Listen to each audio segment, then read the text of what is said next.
Hello everyone. In this video I'm going to go through how to do a proof by contradiction. A contradiction is a disagreement between two statements, which means both statements cannot be true. But it's important that the two statements cover everything. So for example, if I say the sky is blue, a contradictory statement would be the sky is not blue. A contradictory statement would not be the sky is red. So it's important that we first of all understand what we mean by contradiction. So what we do to do a proof by contradiction, we first of all state a contradiction, and in an exam situation that would get you your first mark. Then you show logical steps to show that your assumption is not true, and therefore if it's not true, then you conclude that your original statement was. So for example, if I say the sky is blue and you say the sky is not blue, do an experiment. If you show that the sky is not blue, then it has to be blue. Hopefully that makes sense. It makes more sense when we actually do a few examples.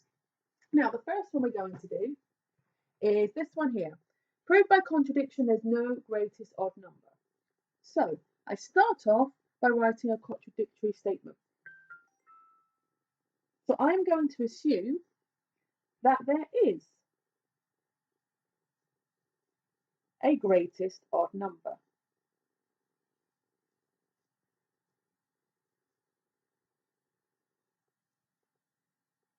Now, I need to do some logical steps for me to actually show that's not true. So I'm going to call my greatest odd number n. So n plus 2. What did I? No, sorry, I'm just talking to myself. N plus 2 is also an integer.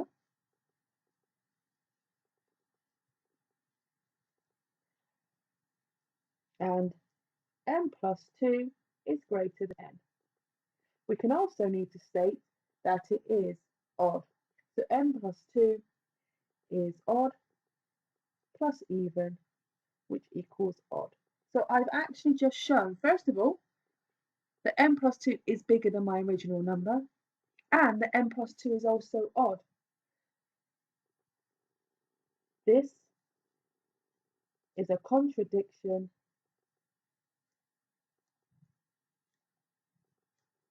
to my assumption.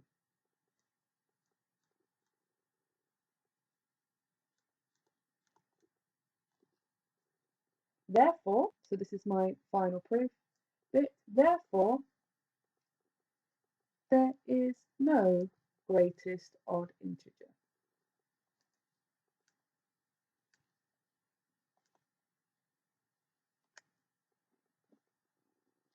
Okay, let's do another example.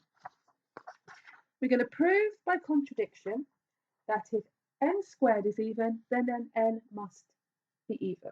So we start off as before. We need an assumption. So there is a number n such that n squared is even, but n is odd. There's my contradiction. So when there's a number, so n squared is even, but we started off with an odd number. So there is my statement. So let's make sure n is odd. So n we can let equal 2k plus 1, where k is an integer. Again, I must write that down because when you're doing a proof, you cannot jump steps. You must write any assumption you make. So n squared is 2k plus 1 squared. So let's multiply this out. Now, I need to show that this is odd.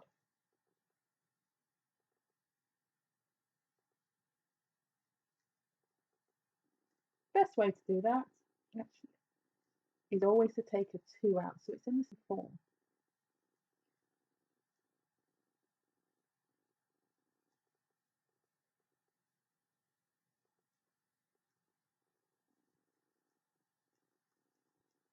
Now, this is contradicting our statement here that n squared is even. This shows us that n squared is odd.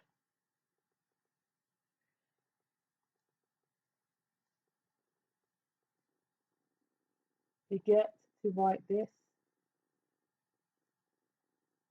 quite a bit. This is a contradiction.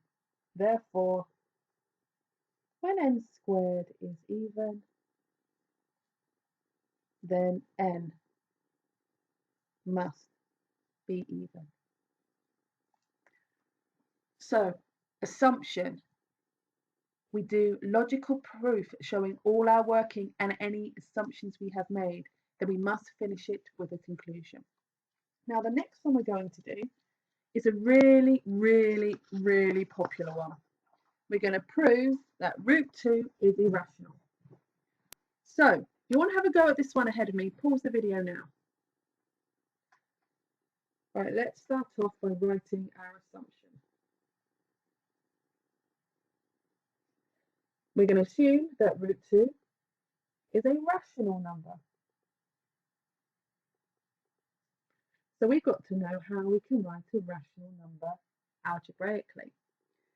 So if it is rational, then root 2 will equal a over b for integers,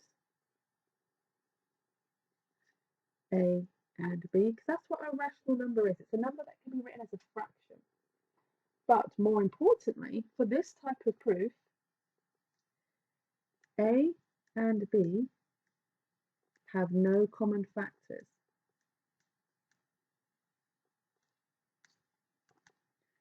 This means that this a and b is our solution in its simplest form. So this is how we start the proof. I'm going to go back to here and square both sides. So 2 equals a squared over b squared. So a squared equals 2b squared. That means a squared is even. Thus, a is even. Okay. Now, if a is even,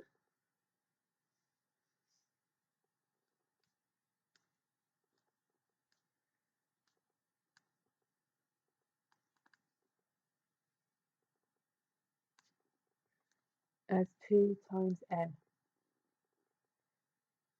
where n is an integer.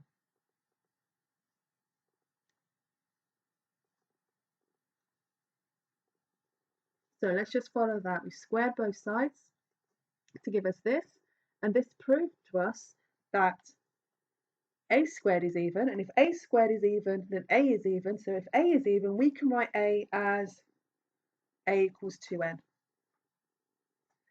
Now, let's go back and see what this actually means. If a squared equals 2b squared, a is even, so we now know this is true. So 4n squared equals 2b squared, 2n squared equals b squared. That also means b squared is even. Thus, b is even. Now, this is the contradiction we were looking for, because we stated here that a and b was in their simplest form. If they are both even, then they have a common factor and can be simplified. The common factor is 2. So we've now got our contradiction. A and B have a common factor of 2. This is a contradiction.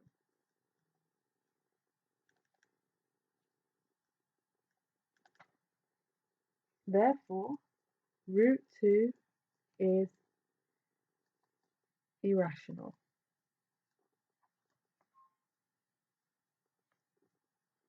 All right, let's do one more. This is the other popular one. Now, I said this worked for roots too. You can use the same process with any root, any rational number. So the last one we're going to do is prove that there are infinitely as many prime numbers. So again, if you want to try this one without me, you might want to try the assumption first, but you can pause the video now and give it a go. So my assumption will be there is a finite number of prime numbers.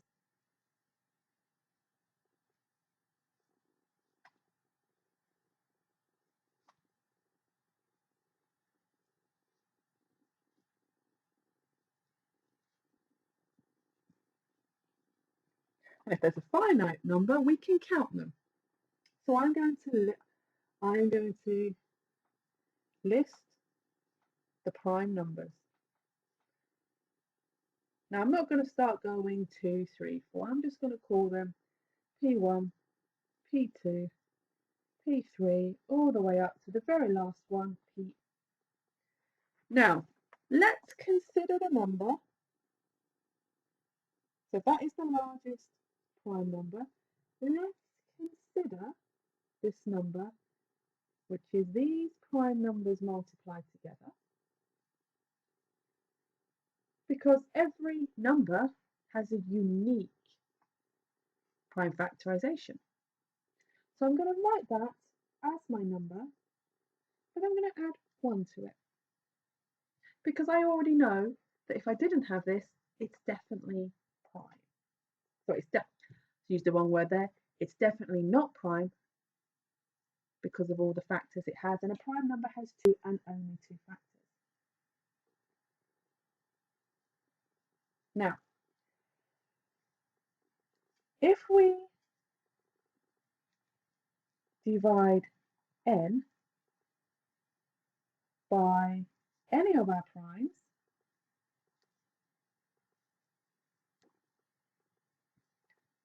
P1, P2, all the way up to Pn, then we would have a remainder of 1.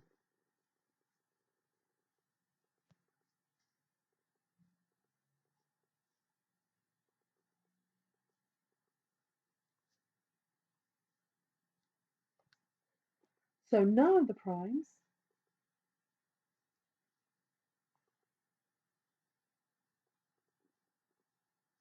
are a factor of n.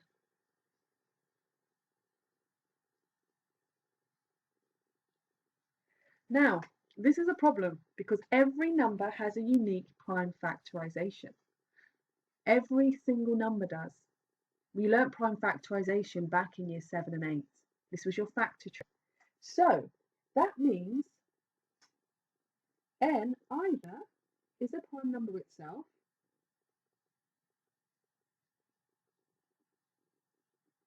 or it has to have a prime number factor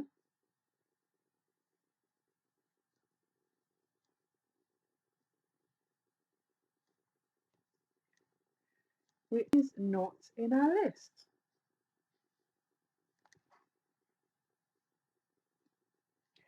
Well, if these are meant to be all the prime numbers, this is a contradiction. I've got a prime number which we don't have in our list. So this is our contradiction.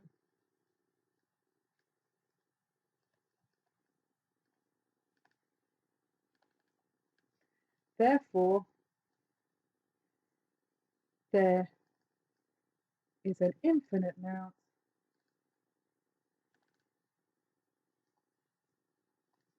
of prime numbers.